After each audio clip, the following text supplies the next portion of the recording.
All right, up next we have Michael Paulos, who is the COO of Engage Nation.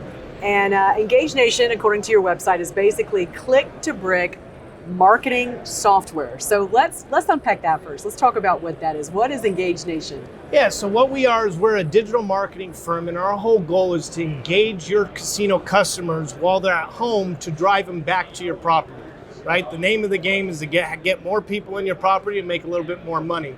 So our goal is to keep your brand awareness at home, give them a fun, rewarding experience that gets them back to the property. So basically, it's for everybody who plays online, which is the majority of people nowadays. Yep. To get them back into the casino is what you're trying to do with your special software. How did you get started in something like this? Well, my family's been in the casino industry forever. I'm fascinated with casinos. I went to college and got a degree in casino management. Believe it or not, there is actually a degree in that these days. But wait a minute, let's rewind a little bit, because you actually grew up in Las Vegas, and your dad, tell me what your dad did. Yeah, my dad was, I should say back in the day, he helped build kind of Las Vegas here.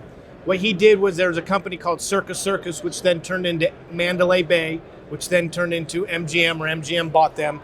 And he helped build the Excalibur, the Luxor, and the New York. So I like to tell the story is when I was about 10, 11, on Saturdays, I would go down and work at the construction site at the Luxor, put on a hard hat, and run around and kind of see what a pyramid was being built in the middle of a desert in Las Vegas. So it was a very good experience.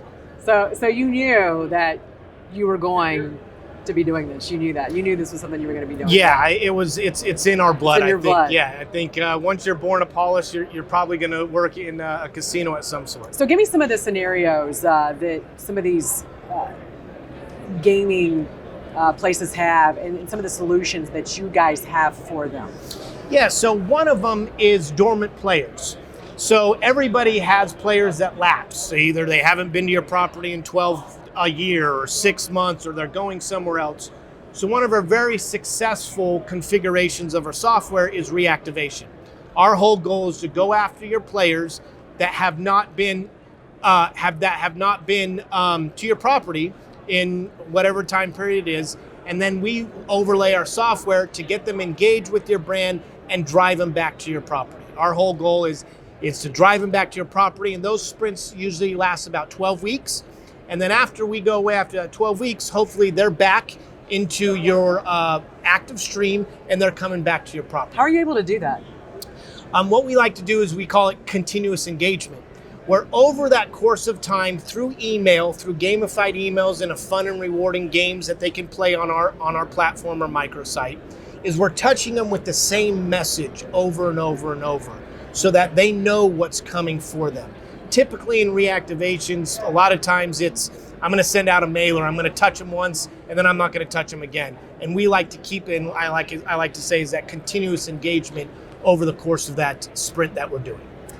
Will there come a time, do you think, when some of these properties will eventually phase out as online games, online gaming, online betting takes precedence? I don't, and our whole goal is to give them that online experience at home, to drive them to the brick and mortar to get that experience. I think there's no other experience. You can sit at home, but it's not you're not talking to the person next to you, or your friends are going to be there, or you're not getting your host coming over and saying, how your grandkids doing? That special experience that you get going and sitting down at a casino. I think online will augment it a little bit, and maybe the younger generation, but again, still, it's that experience, you walking in and feeling special, or seeing the lights and hearing all the ding dings, or whatever it may be in a casino. Yeah, and you grew up in this, so you're speaking from experience yourself. Does it ever get old? No, it doesn't. It doesn't. I mean, now a lot of times is you're going to resorts. It's not just a casino now, right? It's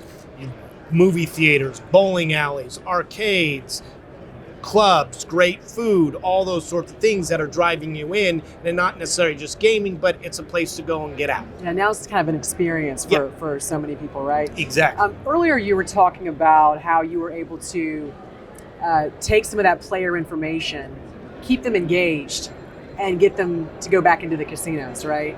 How are you ensuring privacy of players as you're doing this? Yeah, so I mean, we don't share anything. All the data is the casino's data. It's none of our data. That's their customer. And we're not asking for any sensitive information. We're asking for their email address, and we're getting that cleansing of that data to give them the right email. Because I find it always funny in a casino. You walk up to get a players club, and they go, "Can I see your ID?" They hand them your ID, and they have their address, your name, your birthday, and they go, "Can I have your email address?" And they go, 1234@yahoo.com. And you're like, "You just gave me your address, you gave me everything." So we're helping get the correct, because they know that they're getting something fun and rewarding when they see the emails from our platform. In your opinion, what's the future looking like right now for this industry?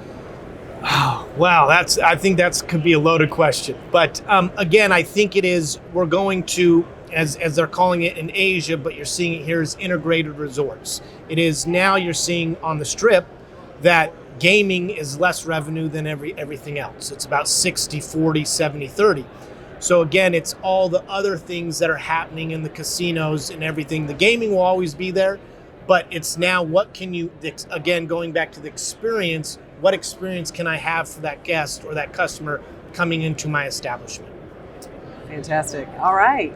Michael, great talking to you. I just think your story is so fascinating with the way you grew up and how you're now back in this industry in a different way than your dad. Yes. All right. Thanks for joining us. Thank you. Appreciate it.